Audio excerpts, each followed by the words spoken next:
So hello guys. Ayan, naglinis tayo ng ating mga gulay guys. Ayan, yung zucchini natin. Natapos na nating balatan at saka yung green pepper natin guys. Ayan, na-slice ko na at saka slice na din natin yung ating zucchini. Ayan guys. Ganyan lang ako mag-slice guys. So ayan, malinis na guys. So tingnan nyo, ayan na yung ano ng zucchini at green pepper. So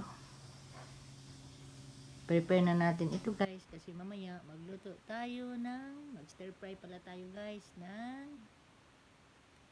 gulay. Lagyan din natin ng kunting mushroom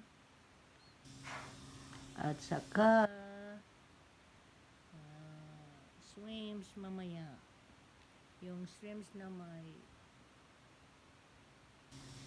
ulo pa guys kasi yung sa ulo ng shrimp doon ang malasa at masarap talaga guys.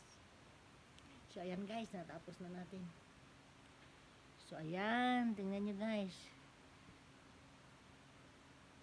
Ayan, pero hugasan pa natin ulit yan guys. Nahugasan ko na yan kanina guys, pero hugasan pa natin yan siya guys ng asin mamaya. So thank you for watching guys. Bye bye. Thank you for your support.